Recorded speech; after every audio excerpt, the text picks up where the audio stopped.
Originally, this video was supposed to be about metal casting. The plan was, I was gonna 3D print some molds, drag the old kiln out into the driveway, and take advantage of this nicer weather that we've been having. Unfortunately, my 3D printer seems to be a lot less enthusiastic about this plan than I am. I mean, seriously, I can't get that thing to print anything. So why am I telling you all this? Really, I just needed to vent. Also, we're doing this instead now.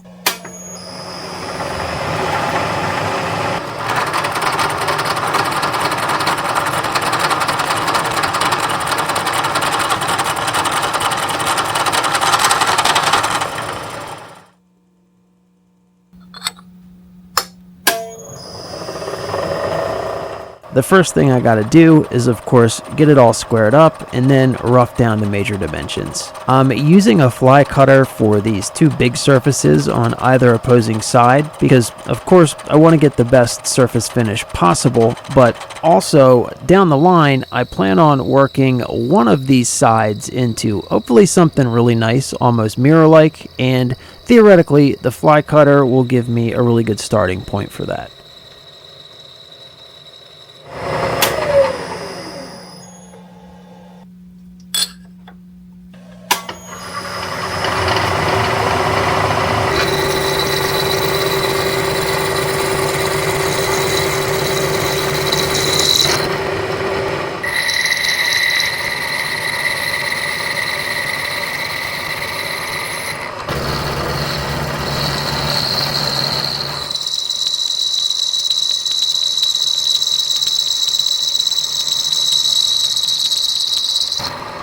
Are you seeing this? Look at the color of these chips. This is definitely what copper looks like when you heat it up. There must be a lot of copper in this material. This is some nice stuff, which I guess means I gotta be careful, make sure I don't screw it. This piece here is gonna make up the main body of the wallet. So next I need to carve out this entire middle section here, just sort of make a little compartment to keep things like credit cards, pictures of my dogs, that sort of thing. But first, can we just take a minute to appreciate how nice this material looks? The entire time this was sitting over there in my pile of junk, just covered in a layer of green oxide, and I had no idea what was underneath.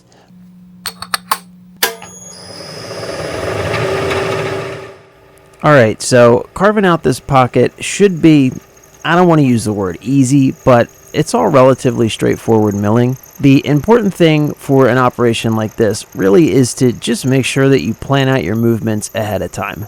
Know where you're going to start and where you're going to stop in each axis, and you should be good to go.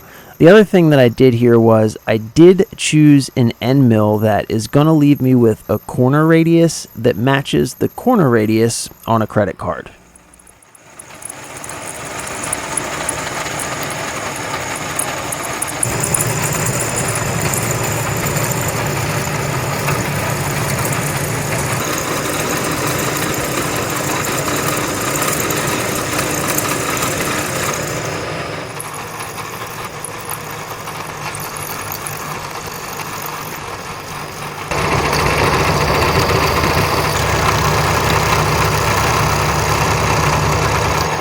Well, despite this being the supposedly straightforward milling section, I of course still managed to find a way to screw it up. You can see this divot in the back corner here. I had all the coordinates I needed to trace the outline of this cutout, but on my first pass, I completely forgot to account for the diameter of my cutter. I was able to catch myself before I blew out the sidewall and completely ruined the part, and this entire back section is going to be hidden beneath the back cover, so nobody's going to be able to see it. However, I'm still going to know it's there, and it will slowly eat away at my soul. But that's fine. Everything's fine here. Anyway, the last thing that I need to do for this back side at least is to drill and tap the holes for the screws that will be used to attach the back cover.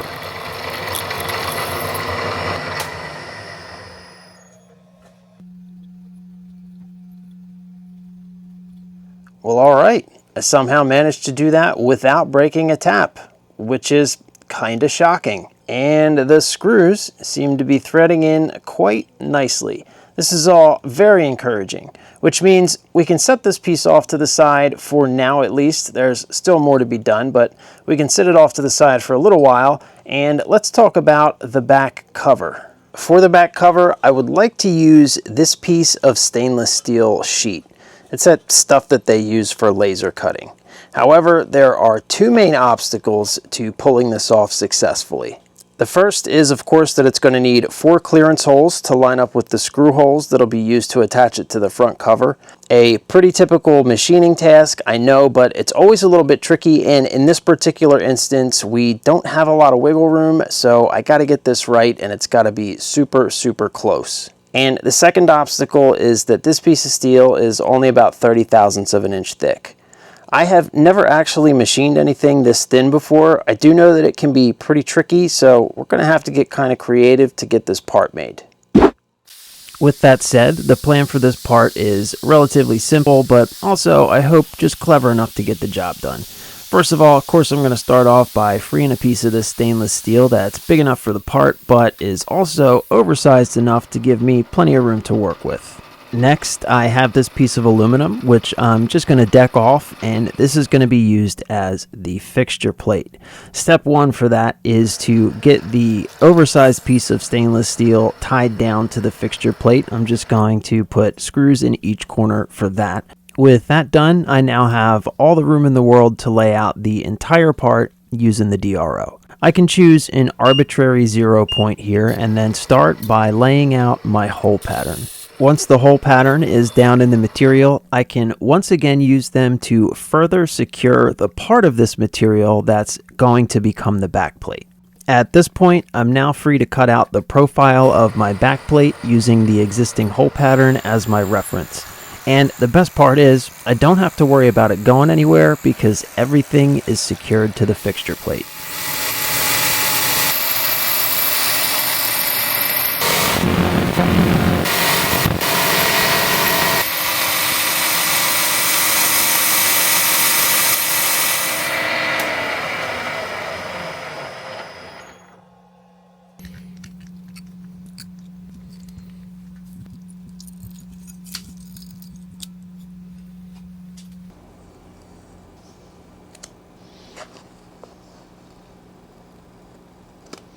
And would you look at that? Absolute US currency, cold, hard cash.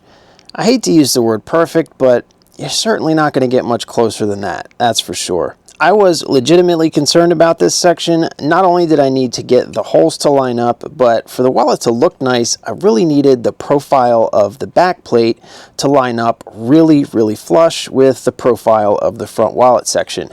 And it looks like it's going to be just about perfect. So yeah, I am definitely super pumped about that, which means next there's a bit more machining that needs to be done to this front wallet section. So let's go ahead and finish that up, and then we can talk about what's next.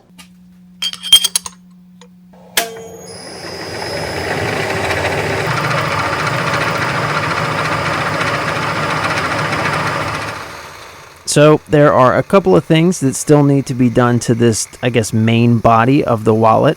And I'm going to be starting off here by cutting what I am calling the finger scoop.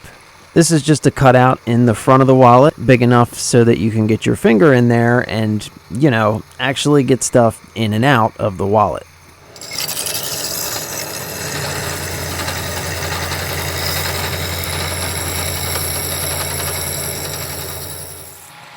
This next feature here is a little undercut, and this is where the money clip is actually going to attach to the front of the wallet. This just needs to be deep enough to allow the money clip to sit flush with the top surface of the wallet.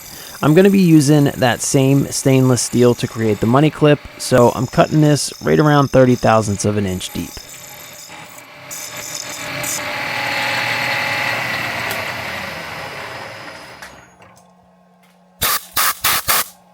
Alright, so the last thing I need to do here is drill and tap the holes for the screws that are going to attach the money clip to the wallet.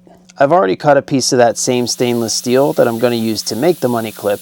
However, I've got the same issue here that I had when making the back plate, which is of course that I need to make sure that the holes in both this piece of stainless steel and the wallet body line up really close, but this thin little piece of stainless steel is really difficult to hold on to. Now, I could go through the whole process of making a fixture plate, attaching this piece of steel to that fixture plate, and then coming up with some way to properly locate those holes on this piece of steel while it's attached to that fixture plate, which is definitely doable. But in the end, I think that it's just going to be a lot of work. It's definitely going to be complicated, and at the very least, there's going to be a wider margin for error in doing it that way.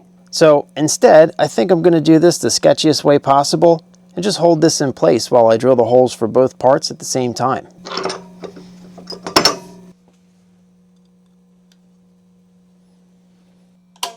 I guess I should also mention, because I'm sure somebody's going to mention this in the comments, that because these are through holes, you could also just transfer the hole locations after the fact. But honestly, that just didn't occur to me at the time. So, you know, here we are doing something sketchy for no good reason at all.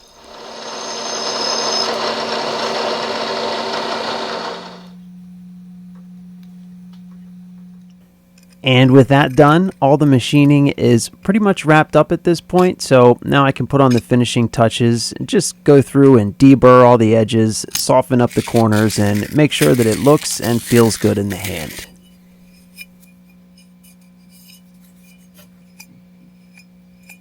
Which brings us to the money clip. The money clip, of course, needs to be bent into shape, which is something that I don't know anything about. So I'm going to use the wallet as a bit of a template here. I can get the bends started by hand. This is going to help me locate where they need to be and what direction they need to go in. Once that's done, I can finish them off using various other implements like a soft hammer. The second bend needs a bit of a larger radius, so I used a transfer punch and just sort of rolled it around that transfer punch. I can then finish it off with my bender. And then for the final bend, it was just sort of the same thing. Put it back on the wallet, figured out where it needed to be, finished it off with my bender, and then cut off the excess.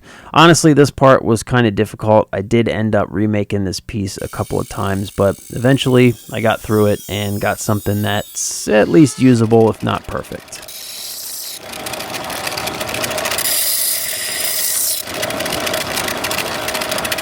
And finally, with all the pieces finished, I can put them all together and see what it actually looks like in real life. Up to this point, all that I've really had to go on were my drawings, imagination, and the hope that it would come out looking halfway decent. I did do a couple of small things off camera. For instance, I got rid of the machining marks from this front surface here. To do that, I just hit it with a couple of different grits of emery paper. I think I used 80, 220, and 500 grit for that. I also hit all these corners with that same sandpaper just to soften them up so they feel good in the hand. All in all, I think that it's looking pretty decent so far. Honestly, I'm not a fan of the money clip. I think I would like something a little bit more low profile. I will probably remake this at some point in the future, but honestly, I just don't feel like remaking it again now. Like I said, I've already had to do this piece a couple of times, so I'm just gonna leave it for the moment. And the front surface, I mean, it didn't quite come out as a mirror finish, but I think that it's good enough for now because there's actually one more thing that I would like to do before I can call this thing finished.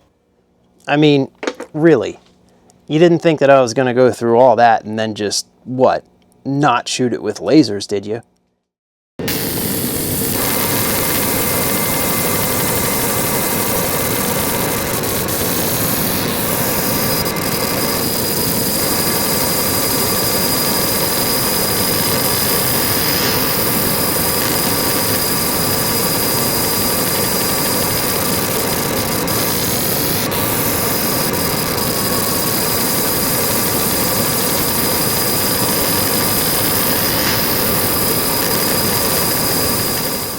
And voila.